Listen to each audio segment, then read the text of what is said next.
Scientists from the Swiss Federal Institute of Technology Zurich conducted a study of meteorites that fell to Earth as a result of space rocks hitting the lunar surface. It turned out that these meteorites are composed of rocks that contain isotopes of noble gases, which could only get there from the Earth.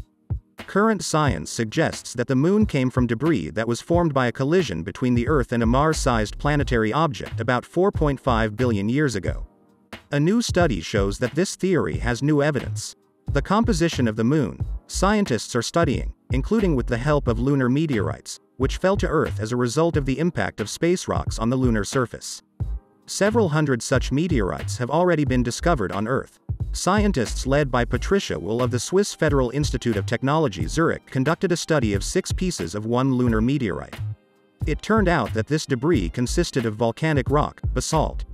Scientists believe that this mountain rock was formed on the Moon when magma rose from its interior to the surface and cooled there. And then there were new eruptions and new layers of magma covering this original rock. This basalt was deep enough from the surface that it could not have been affected by particle streams from the solar wind for thousands of years. At some point, a large enough space rock fell on the Moon, triggering an outburst of rock from the bowels of the Earth's satellite, which fell to our planet in the form of meteorites. But during the study of the lunar meteorite fragments, scientists found the isotopes of noble gases, helium and neon, in the composition of the rock. These coincide with the isotopes found in the solar wind. But, as mentioned above, this rock was not exposed to solar wind.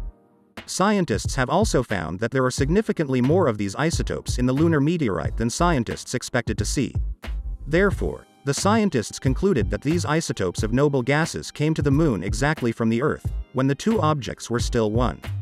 According to Wohl, the ratio of the number of noble gas isotopes corresponded to the amount of these gases in parts of the Earth's mantle, which scientists believe remained the same as they were 4.5 billion years ago.